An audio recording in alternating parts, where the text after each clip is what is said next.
Hello बच्चों, क्या हाल है। मेरा नाम विवेक है and I am your chemistry teacher. बेटा लास्ट टाइम हम लोगों ने कुछ इसकी प्रिपरेशन मेथड पढ़े थे और आज हम लोग इसकी बेटा कुछ छोटी मेटल के रिएक्शन पढ़ेंगे, रिएक्शन विद मेटल।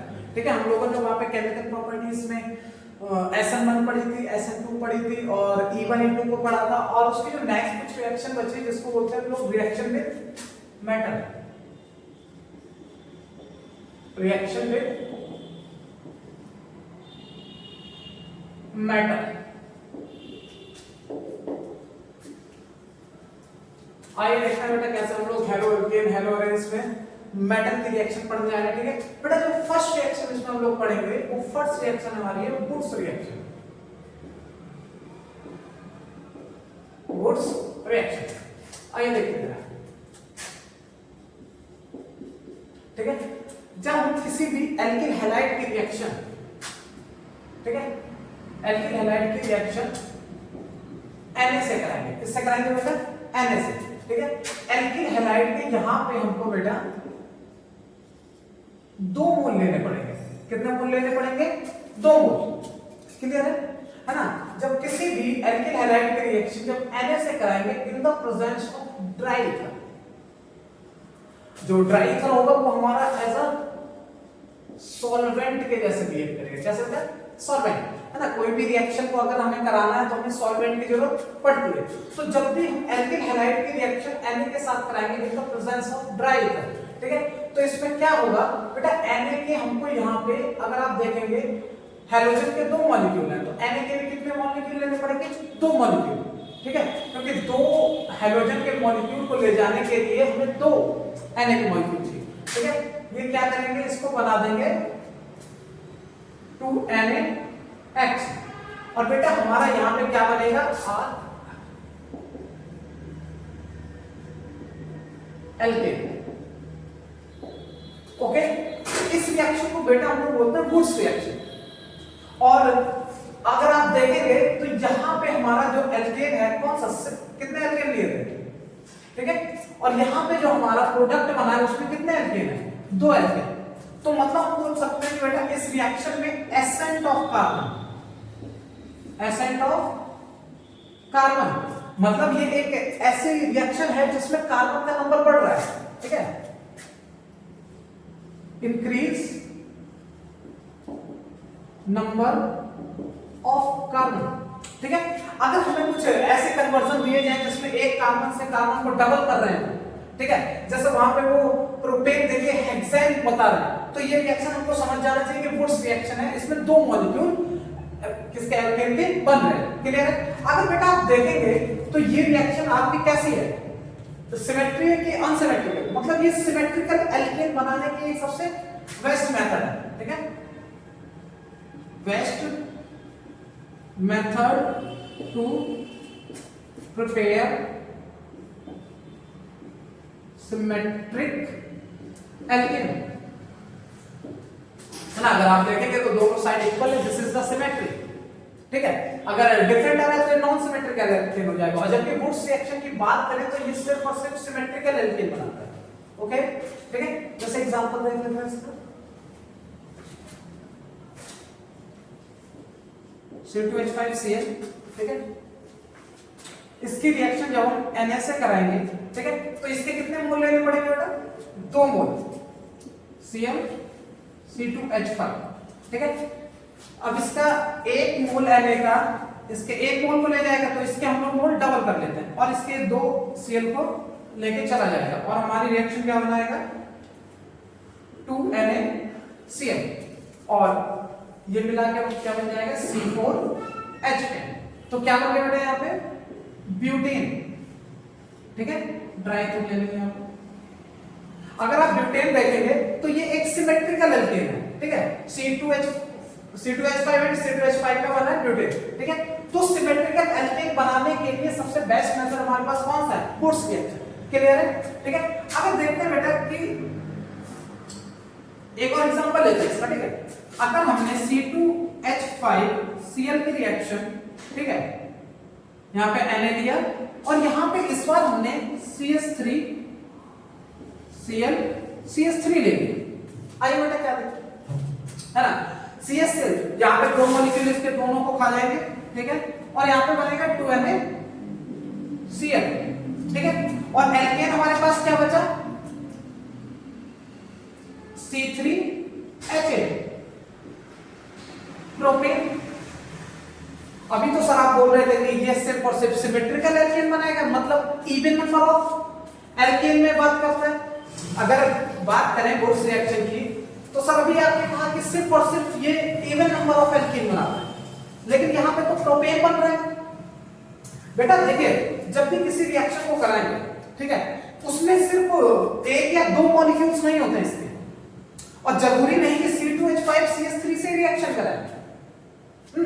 हो सकता है कि ये CH3CH3 से रिएक्ट कर जाए, C2H6 बना ले। हो सकता है कि C2H5 से रिएक्शन कर जाए और C4H10 बना दे, क्योंकि भाई उसमें जो रिएक्शन चल रही है सॉल्वेंट में, वहां पे हमें कंफर्म थोड़ी ना है कि ये सिर्फ इसी से रिएक्ट करेगा जाके, आपस में भी तो रिएक्ट कर सकते हैं। और अगर आपस में रिएक्ट करेंगे तो ये बनाएगा हमारे mix product, mixing of product,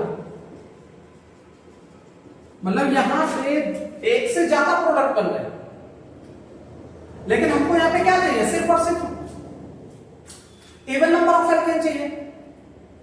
तो ये रिएक्शन हमारे यहां पे पॉसिबल नहीं है। मतलब अगर ये रिएक्शन करानी है हमको तो हमें सिर्फ और सिर्फ इवन नंबर ऑफ एल्केन बनाने पड़ेंगे, और जो एल्केन होंगे वो सेम होंगे दोनों साइड। अगर हम डिफरेंट एल्केन लेंगे इस तरफ तो हमारा जो प्रोडक्ट बनेगा वो मिक्स प्रोडक्ट बन के आएगा, और उसकी हमें कोई भी नीड नहीं होगी, क्योंकि हम यहाँ पे क्या बना रहे हैं, प्योर एल्केन बना रहे हैं, वो भी कैसे, सिमेट्रिकल, या उसको हम लोग इवन बोल सकते हैं। क्लियर है? तो जब भी हमने एल्किल हैलाइड की reaction in the presence of dry ether, ठीक है, Na के साथ कराई तो ये क्या बनाता है, एल्केन बनाता है। सबसे important term ascent of alkene, इसमें जो नंबर ऑफ कार्बन है बढ़ जाएंगे। अगर यहाँ पे देखेंगे एक कार्बन है, यहाँ पे कितने कार्बन आ रहे हैं, डबल, मतलब जो कार्बन है कार्बन के नंबर डबल हो जाएंगे इस रिएक्शन, ठीक है, और सिमेट्रिकल एल्केन बनाता है। क्लियर है? तो ये रिएक्शन समझ आए बेटा, ठीक है, और इसी को हम लोग क्या बोलते हैं, वुड्स रिएक्शन। ओके, आ जरा और देख लेते हैं।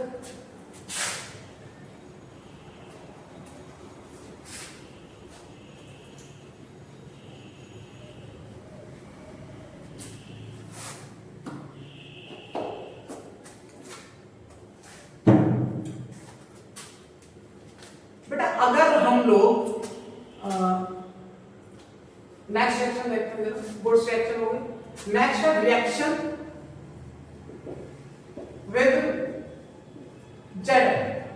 इस बार हम यहां पे किसका यूज करेंगे बेटा, रिएक्शन विद जेड, मतलब हम किसी भी एल्किल हैलाइड की रिएक्शन जब हम Zn से कराएंगे, ठीक है, Zn से कराएंगे, ठीक है, तो ये एक Zn, इस बार इसकी वैलेंसी बेटा कितनी होती है, Zn की 2 होती है, और ये दोनों मॉलिक्यूल को अकेले ही ले जा सकता है। मतलब यहाँ पे आपको इस Zn के मॉलिक्यूल डबल करने की जरूरत नहीं है, इसकी +2 वैसे भी वैलेंसी होती है, और दोनों के दोनों हाइड्रोजन को ये अकेले ही ले जा सकता है। क्लियर है? तो हमारा जो प्रोडक्ट बन के आएगा ZnX2 प्लस R+R, मतलब ये भी हमारा कैसा बनाता है, सिमेट्रिकल एल्केन। यहां भी हमको सिमेट्रिकल एल्केन ही मिलेगा, बस इसमें थोड़ा सा डिफरेंस है कि वहां पे Mg की जगह Zn होगा, और सेम प्रोसेस पूरी वही होगी, बस यहां पे Zn के हम लोग सिंगल मॉलिक्यूल लेंगे, Na की जगह हम लोग डबल मॉलिक्यूल ले लेते हैं, मोल ले लेते हैं, ठीक है। तो यहां पे भी अगर आप देखेंगे तो number of carbon in product is increase. Solvent वही रहेगा, ड्राई ईथर, बिना सॉल्वेंट के तो कोई रिएक्शन हो ही नहीं सकती, आपको सॉल्वेंट तो लेना ही पड़ेगा, ठीक है, ड्राई ईथर यूज करेंगे। नंबर ऑफ कार्बन इंक्रीज, ठीक है, मतलब एसेंट ऑफ कार्बन चेन, ठीक है, कार्बन चेन का नंबर बढ़ेगा इस रिएक्शन में, ठीक है, सिमेट्रिकल एल्केन बनाएगा ये।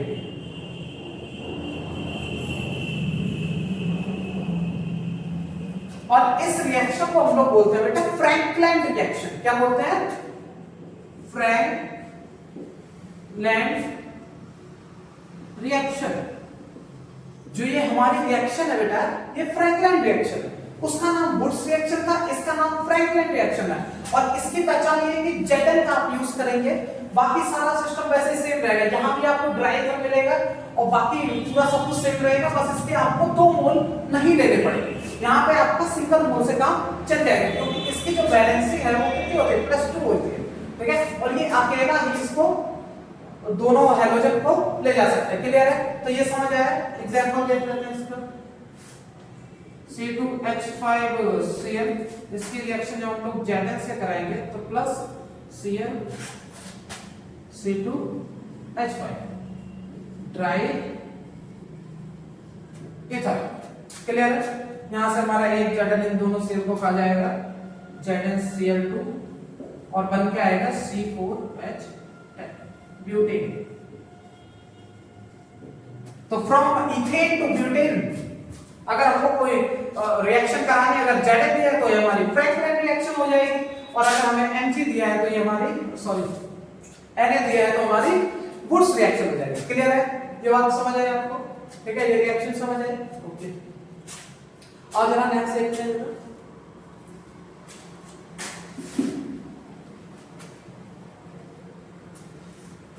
बेटे सारी नेम रिएक्शन आपके लिए बहुत ज्यादा जरूरी है, क्योंकि एग्जाम में अगर 12th बोर्ड के हिसाब से बात करें तो नेम रिएक्शन पे काफी फोकस करा जाता है, ठीक है। और अगर आपको अच्छे मार्क्स लाने हैं तो आपको एक एक रिएक्शन आनी चाहिए, ठीक है। और नेम रिएक्शन तो आप एक तरीका समझ लीजिए कि एक अलग कॉपी बनाइए नेम रिएक्शन की, और ऑर्गेनिक की जितनी भी नेम रिएक्शन है सारी उसी कॉपी में नोट करिए, ठीक है। All the reactions of organic should be noted in a single copy, ठीक है। उससे आपको क्या होगा, रिवाइज करने में आसानी होगी, एक बार पूरी कॉपी खोलेंगे और पूरी की पूरी रिएक्शन एक बार में रिवाइज हो जाएंगी, ठीक है। तो सारी नेम रिएक्शन को एक जगह नोट कर लीजिए, एक सिंगल कॉपी बना के, ठीक है। नेक्स्ट देख लीजिए, आइए देखते हैं। जब बेटा रिएक्शन विद Mg, बेटा जब भी RH एल्किल हैलाइड की रिएक्शन हम लोग Mg से कराते हैं, तो ये Mg इसके बीच में आके आ जाता है और बना लेता है RMgX। क्या बना बेटा, RMgX, एल्किल मैग्नीशियम हैलाइड। क्या बोलेंगे इसे, एल्किल मैग्नीशियम हैलाइड, या इसी का बेटा एक और नाम होता है ग्रिग्नार्ड रीजेंट। ग्रिग्नार्ड रीजेंट आपने बहुत इसका नाम सुना होगा, और यही वो ग्रिग्नार्ड रीजेंट है, ठीक है। काफी फेमस रिएक्शन है, काफी बार एग्जाम में भी पूछी जाती है ना, कई मरतबा पूछी गई है एग्जाम में, ठीक है, बोर्ड के लिए और IIT जेईई या नीट सबके लिए एक बहुत ही ज्यादा इंपॉर्टेंट रिएक्शन है, ठीक है। और इसी को बेटा ऑर्गेनोमेटेलिक भी बोलते हैं, ऑर्गेनोमेटेलिक रिएक्शन, ठीक है। अगर आप देखेंगे यहां से कार्बन है तो मतलब ऑर्गेनिक, और ये क्या है आपका मेटल, तो ऑर्गेनिक मेटलो रिएक्शन, ठीक है, ऑर्गेनोमेटेलिक रिएक्शन, क्लियर है, ठीक है ना। और ड्राई ईथर, ठीक है। और जरा देखते हैं, जब भी इसका एग्जांपल लेते हैं, हमने RCl की रिएक्शन इन द Mg से कराई ड्राई ईथर, ठीक है। तो बेटा क्या होगा, यहां से ये RMg और Cl, क्लियर है, ठीक है। तो ये आपको समझ आया, जो कभी भी एल्किल हैलाइड की रिएक्शन Mg से कराते हैं तो RMgX बना लेता है, और इसे को हम लोग क्या बोलते हैं, ग्रिग्नार्ड रिएक्शन बोलते हैं, ग्रिग्नार्ड रीजेंट बोलते हैं, क्लियर है ना। जो भी चीजें हैं अलग अलग इसके नाम है। और जरा इसकी मैकेनिज्म देखते हैं, बहुत खूबसूरत सी मैकेनिज्म है ना, थोड़ा ध्यान से देखेंगे तो अच्छे से समझ आएगी आपको, ठीक है। बेटा हमारे पास यहाँ पे क्या है, मैग्नीशियम। हमको पता है जो मैग्नीशियम है उसका एटॉमिक नंबर कितना होता है बताइए, 2 8 12 होता है, ठीक है। तो 2 8 2 मतलब उसके जो लास्ट सेल में कितने इलेक्ट्रॉन है, 2। अगर यहां से ये अपना एक इलेक्ट्रॉन निकालता है तो इसके पास लास्ट में जो इलेक्ट्रॉन बनेगा पॉजिटिव चार्ज है, क्योंकि इसने अपना एक इलेक्ट्रॉन लूज कर दिया, ठीक है ना। यहां से एक इलेक्ट्रॉन लूज करा और यहाँ पे 2 8 1, मतलब यहाँ पे 2 इलेक्ट्रॉन थे, एक इलेक्ट्रॉन इसका चला गया तो इस पे प्लस चार्ज। जब भी कोई भी मेटल अपना इलेक्ट्रॉन लूज करता है तो वो पॉजिटिव चार्ज गेन करता है। जब बेटा एक इलेक्ट्रॉन गया तो मतलब इससे जिससे जुड़ा हुआ था इसने अपना बॉन्ड को भी अलग करा और एक एक इलेक्ट्रॉन लेके अलग हो गए, मतलब वही है ना कि दो भाई हैं, दोनों भाई जब अलग हुए तो दोनों की बराबर बराबर प्रॉपर्टी का हिस्सा हो गया। मतलब जितने इलेक्ट्रॉन इसके थे ये अपने ले आए, जिसके साथ जुड़ा था वो अपना ले गया। मतलब यहाँ पे जो फिजन हुआ है वो होमोलिटिक फिजन। कैसा फिजन है? Homolytic fission. मतलब यहाँ पे बना आपका फ्री रेडिकल। तो यहाँ पे Mg पर आपका प्लस चार्ज भी है और फ्री रेडिकल भी है ना। ये समझ आया बेटा? ध्यान से देखिए जरा। ओके, अगर Cl की बात करते हैं, Cl, अब Cl एक इलेक्ट्रॉन लेगा, ठीक है ना। Cl के आउटर मोस्ट शेल में इलेक्ट्रॉन कितने होते हैं बेटा? है ना, कितने इलेक्ट्रॉन होते हैं?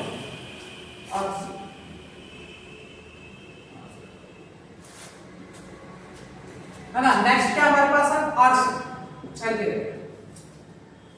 अगर बेटा यहां से ये बॉन्ड है ना टूटेगा तो इसके ऊपर आएगा निगेटिव, इसके ऊपर आया प्लस चार्ज। मतलब इसका जो ऑर्बिट है कंप्लीट, है ना, इसका ऑक्टेट होगा वो कंप्लीट होगा। मतलब जो लास्ट सेल है इसकी कंप्लीट हो गई क्योंकि ये इसका इलेक्ट्रॉन ले आए। क्लियर है? बात समझ आ रही है? एक इलेक्ट्रॉन जो इसने लिया और ये इससे रिएक्ट करके क्या बना लेगा बेटा? ये तो R पॉजिटिव बन गया और साथ में यहाँ पे Cl के ऊपर आ गया फ्री रेडिकल। इसके आउटर मोस्ट शेल में एक इलेक्ट्रॉन बढ़ गया, जब बढ़ा तो इसके ऊपर फ्री रेडिकल आ गया। क्लियर है? अब R, ठीक है, प्लस Mg के पास फ्री रेडिकल, साथ में ये plus Cl free radical. Clear है बेटा? R के ऊपर कौन सा प्लस चार्ज? प्लस चार्ज है, ठीक है। और यहाँ पे Mg है ना फ्री रेडिकल हो जाएगा और Cl। तो अगर आप देखेंगे बेटा तो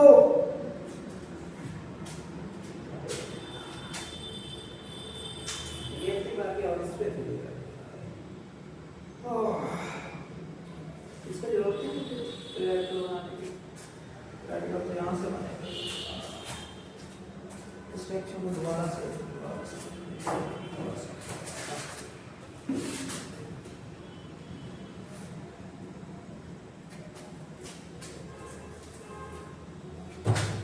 अब बेटा इसके मैकेनिज्म देखते हैं ना। बेटा मैकेनिज्म पढ़ना बहुत जरूरी है, नहीं जान ही नहीं पाओगे कि हुआ कैसे था, बस इतना पता चल जाएगा कि हुआ है ना? कैसे पता हुआ? बिना मैकेनिज्म के अगर कोई चीज होती है तो है ना मजा नहीं आता है ना। हाँ, तो मैकेनिज्म जरूरी है, मजा लीजिए, ठीक है ना। अब देखते हैं यहाँ पे सबसे पहले बेटा हमारे पास Mg, ठीक है। Mg अपना एक इलेक्ट्रॉन लूज करेगा तो इसके पास लास्ट ऑर्बिट में कितने? 2 इलेक्ट्रॉन है। मतलब जो लास्ट सेल है इसके पास 2 इलेक्ट्रॉन है, ठीक है।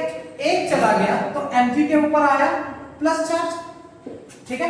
और ये जिससे जुड़ा हुआ था, ये जिससे बॉन्डेड था, उससे अपना बॉन्ड भी अलग करके आया।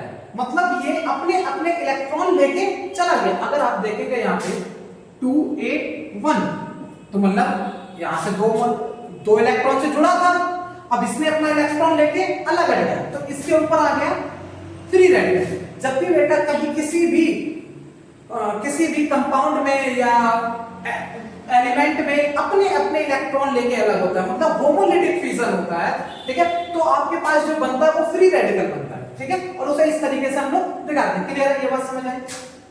नेक्स्ट हमारे पास था आरसीएल, ओके, ठीक है। आरसीएल यहां से टूटेगा, इसके ऊपर आया प्लस चार्ज और इसके ऊपर आया नेगेटिव चार्ज। बेटा इसके पास इलेक्ट्रॉन की कमी, अब ये अपना इलेक्ट्रॉन ढूंढने की जुगाड़ में, अब इसको कहीं से इलेक्ट्रॉन मिल जाए तो थोड़ा सा ये है ना ठीक हो जाए, है ना। इसके पास ये देखो फ्री का एक इलेक्ट्रॉन पड़ा था, इसने कर ले जाओ, है ना।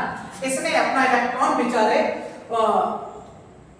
आर को दे दिया, एल को दे दिया, ठीक है। जब इसके पास 8 इलेक्ट्रॉन थे, है ना। एक ये इसका इलेक्ट्रॉन लेके चला, इसके पास कितने इलेक्ट्रॉन बचे? 6 इलेक्ट्रॉन बचे।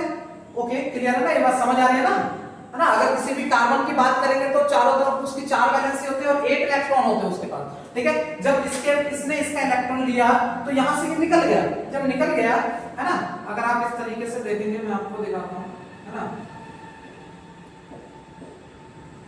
ये इस तरीके से जुड़ा था 1 2 3 4 5 6 7 8, यहां से ये इसका इलेक्ट्रॉन लेके चला गया तो 1 2 3 4 5 6, ठीक है, एक इलेक्ट्रॉन मिला तो यहां पे इसके पास कितने हो गए 7 इलेक्ट्रॉन रहना, 7 इलेक्ट्रॉन मतलब इसका एक इलेक्ट्रॉन तो मिल गया तो इसके ऊपर आ गया फ्री रेडिकल। क्लियर है ये बात, समझ है ना। अब बराबर बराबर की साझेदारी थी, बराबर बराबर इलेक्ट्रॉन हो गए, है ना। अब जो इसकी एक इलेक्ट्रॉन था इसको मिल गया, मतलब ये ऐसे बिहेव करने लगा फ्री रेडिकल, ठीक है। और यहाँ पे Cl इसके ऊपर नेगेटिव चार्ज। क्लियर है बेटा, इतनी बात समझ है। अब देखिए यहां पर हमारे पास है R नेगेटिव, साथ में Mg नेगेटिव प्लस, ठीक है, और साथ में Cl नेगेटिव। क्लियर। अगर बेटा आप देखेंगे कि कभी भी जब होमोलिटिक फ्यूजन होती है, ठीक है, होमोलिटिक फ्यूजन के थ्रू जुड़ता है तो हम लोग बेटा इसको बोलते हैं कोवेलेंट बॉन्ड, है ना।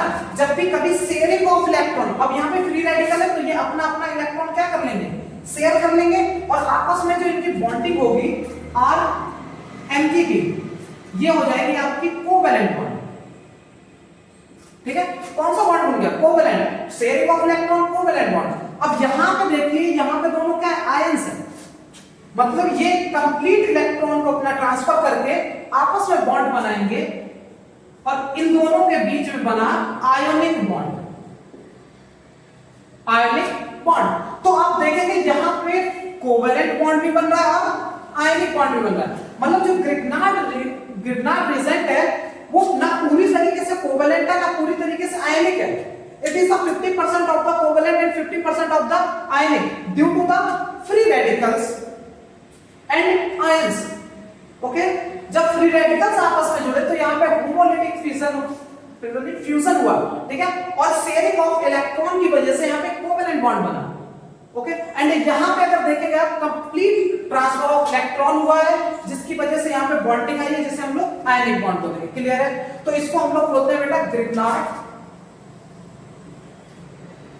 Result, Grignard result. ओके, ये समझ आया, ठीक है। अब जरा आगे देखते हैं, है ना बेटा। अभी इसमें ये जो सॉल्वेंट है इसका क्या काम है ये भी तो देखना है, ये सिर्फ क्या खाली देखने के लिए।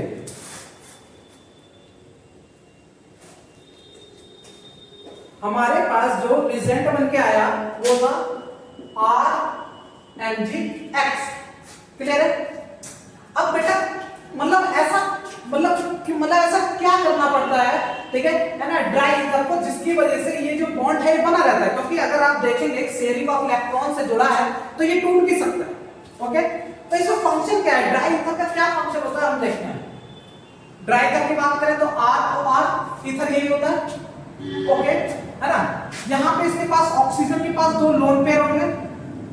लोन पेयर क्या होता है, it is the pair of electron, ठीक है ना, जो कंप्लीट ट्रांसफर, ये कभी भी किसी भी, है ना, कभी भी ट्रांसफर नहीं होता है बॉन्ड फॉर्मेशन में, ठीक है, ये कभी भी किसी भी बॉन्ड फॉर्मेशन में पार्टिसिपेट नहीं करता, याद रखिए, ठीक है।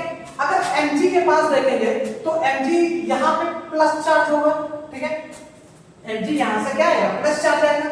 बेटा जैसे ही प्लस चार्ज को लोन पेयर देखा, ये इसको क्या करेगा, अपने लोन पेयर से शेयरिंग करेगा और यहां पे बना लेगा कोऑर्डिनेट बॉन्ड, कोऑर्डिनेट बॉन्ड। और बेटा जब ये कोऑर्डिनेट बॉन्ड बना लेगा तो ये अपनी रिएक्शन को रिवर्स करके अपने आप को ब्रेक डाउन नहीं कर पाएगा, ठीक है, जिसकी वजह से यहां पे ये रिएक्शन स्टेबलाइज रहेगी और रिवर्सिबल नहीं होगी। क्लियर है ना। तो यही आपका ड्राई ईथर का फंक्शन है कि क्या करता है, RMgX हो या कोई भी दूसरा रिएजेंट है, इसको क्या करता है, रिवर्स नहीं होने देता, ये साथ में इसके कोऑर्डिनेट बॉन्ड बनाता है। जब भी लोन पेयर किसी पॉजिटिव चार्ज, है ना, यहाँ पे प्लस का मतलब यहाँ पे इलेक्ट्रॉन की कमी, तो इसमें क्या करे, अपने इलेक्ट्रॉन की शेयरिंग करे, ट्रांसफर नहीं करता, याद रखिए, है ना। और यहाँ पे इससे बॉन्डिंग बना ली कोऑर्डिनेट बॉन्ड। क्लियर है, ठीक है। तो आपको ये रिएक्शन पूरी समझ आई, है ना, और ये रीजन भी समझ आया होगा,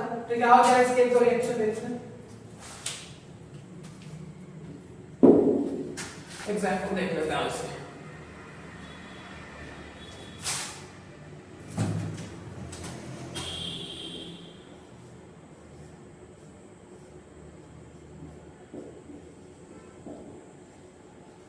एल्किल हैलाइड है बेटा ये हमारे पास, ठीक है बेटा, ये हेलो NH की अभी रिएक्शंस नहीं है, ठीक है। हेलो एल्केन अगर आप देखेंगे तो ये बेंजील हैलाइड है, ओके, ठीक है ना।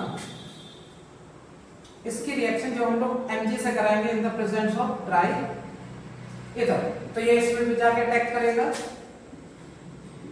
और बना लेगा हमारा CH2Mg Br।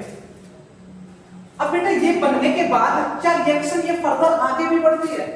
अगर मैं आपको बताऊं ये वेरी रिएक्टिव है, इट इज बहुत ही ज्यादा ये रिएक्टिव कंपाउंड होता है। इसको जैसे ही वाटर मिलेगा एसिडिक मीडियम में, ये क्या करेगा, तुरंत H positive OH negative, clear है, H पॉजिटिव OH नेगेटिव, ठीक है। इस बार ये इसके इलेक्ट्रॉन लेके चलाएगा और इसके ऊपर आ जाएगा नेगेटिव चार्ज और इसके ऊपर आया पॉजिटिव चार्ज, क्लियर है। H हमारा इसके साथ रिएक्ट करके बना लेगा CH3, इसको बेटा बोलते हैं टॉलीन, ठीक है। और साथ में जो हमारा बनेगा MgOH, क्लियर है।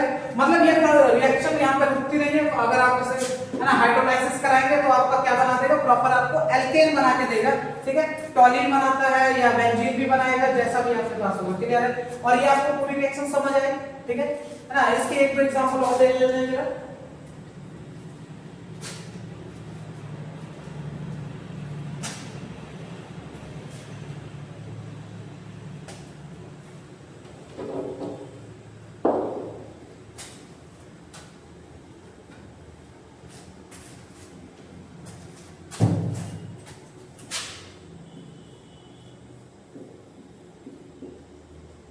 यहाँ पे हमारा Br लगा, यहाँ पे होगा, ठीक है।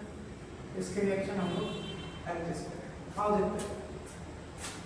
हाँ थोड़ा सा लगा परेशान बेटा। क्या करेगा, यहाँ से इसको भी ले जाएगा और यहाँ से इसको भी ले जाएगा, ठीक है। और ये सीधे डायरेक्ट आपका बेंजीन बनाता है, ठीक है। तो ये रिएक्शन आपको समझ आएगा। तो ये हमारी थर्ड रिएक्शन थी जो मेटल से थी और यही थी हमारे एनसीईआरटी में दे रखी है, ठीक है। तो तीनों रिएक्शन आपको समझ आए।